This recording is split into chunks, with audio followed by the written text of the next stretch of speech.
So we're going to look now. It says in the lesson introducing sine and cosine, you learned that a sine function can be horizontally shifted to become equivalent to a cosine function and vice versa. So those graphs look really similar, and you can see they're almost the same graph, just shifted over. So to really see this, what we're going to do is we're going to graph the first four functions on the first page of this lesson to see that relationship with a zoom trig window. So I'm going to graph in any particular order sine x, negative sine x, cosine x, and negative cosine of x. So I'm going to press graph. Actually, no, I'm not. I'm going to do zoom trig like the note said. So zoom 7. And you can see it looks pretty cool, like DNA or something is the first thing I noticed. But they're all really the same graph, just with different starting points or with different horizontal shifts. So the idea of what we can do if we go back to the other page we were on, so back to page 20, it says, in the last column of the table, we're going to use a horizontal shift to write each equation as the other trigonometric function. Now, this is a little advanced. After completing this, generalize how much you shifted sine to become cosine or vice versa. Okay, so we're going to go to this section over here. Okay, and we're going to think about if we had a sine curve. Okay, and I'm going to sketch that in. Like a sine curve with all the same properties, where would I have to shift it? So I'm going to kind of sketch that in. Because I didn't use that one yet. So sine would start on the midline, and it would go up. And this is a little technical to try to do this, and then it would come down.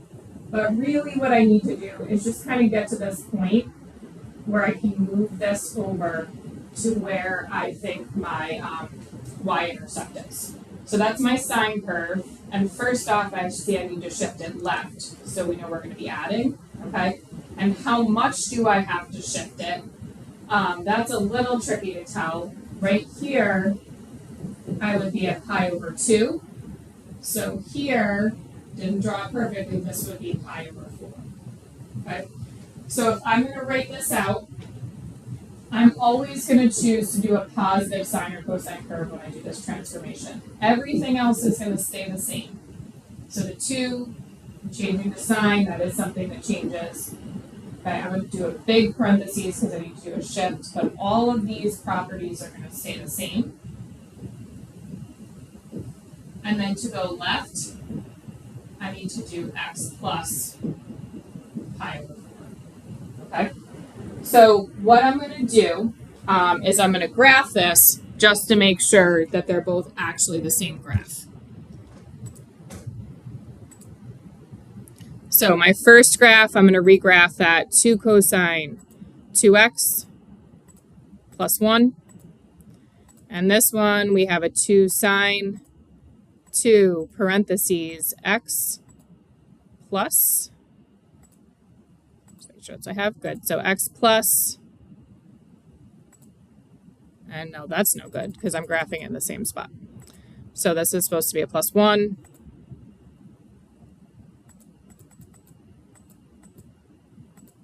And this one, I have 2 sine 2 parentheses x plus, and be careful with those parentheses because we have a couple inside of each other. Double parentheses plus 1. I had just done a zoom trig viewing window, so I'm going to go back to the window I want, which is in the x direction, 0 to 2 pi.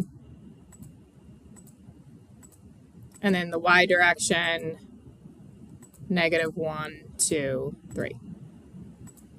So there's the blue graph. That was pretty fast, and you can see the red graph goes right on top of it. So this is an equivalent sine function with a horizontal shift. So we're gonna not go to the calculator again, but we have the idea of what's going on. So on letter B, if I had a cosine function, remember we're gonna do positive cosine, I would be starting up here, and my graph would go down first, kind of like this. So I need to say, how much would I need to shift this over to get to the actual function, okay? Now we're gonna start to look for a pattern in this, like how much do I always shift it over? And if you think about it, basically I'm shifting it over a quarter of the period. So up here my period was pi, and I shifted it over pi over 4. Here my period is 4 pi, and I'm just shifting it over pi. Okay, so that is a generalization. Now this time I'm shifting it to the right, so I'm going to write out the same exact cosine equation, 3 cosine, parentheses, plus 3, we have a 1/2 in here, but I need to do x, and we're going to the right, so I need minus pi. So that is my transformation for that one. Let's look at the next one.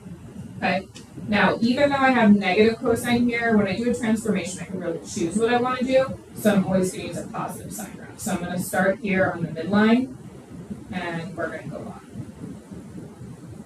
So from my graph to get over to the actual graph, we need to shift it, it looks like from pi to 2 pi, so a total of pi, again, to the right.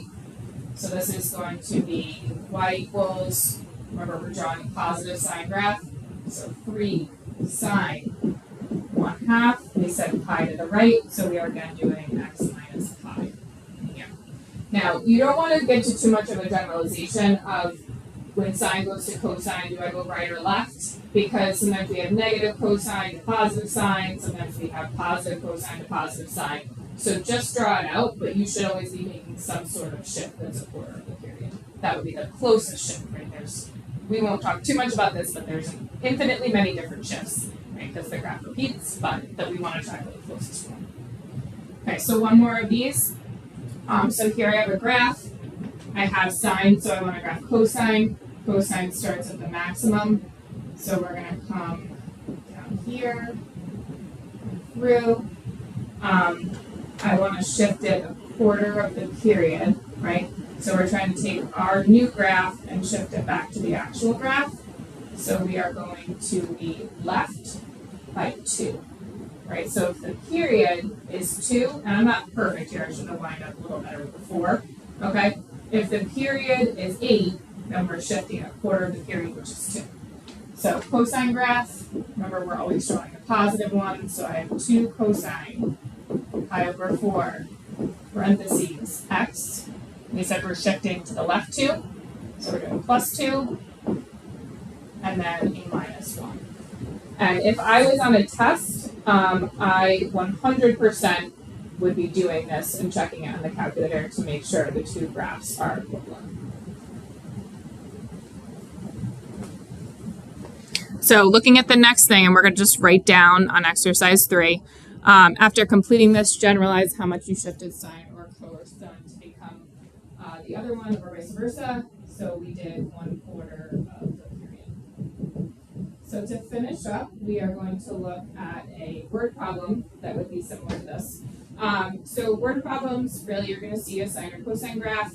There might be some information in the problem to help you out, but you really just want to write a transformed function. You are not going to do a horizontal shift unless it asks for it, and I'm going to say typically it'll just be whatever basic function it looks like. So it says the height and feet of the tides along the coastlines can be measured with water levels oscillating between low and high tide. The graph below shows the height of the tides, y equals v of t in feet, in Daytona Beach, t hours after midnight on a day in July. So we're going to write an equation v of t in this form. So we have an a value, a b value, they have a c where the d is because they don't have the horizontal shift, but basically it's like what we've been doing. So I want to be careful and use v of t for this. I see that I have a negative cosine graph, because I'm starting at the minimum. My low point is 0 and my high point is 5. So 0 plus 5 divided by 2 is going to be a 2.5. So my midline is 2.5. So the y equals 2.5, which is my p-value.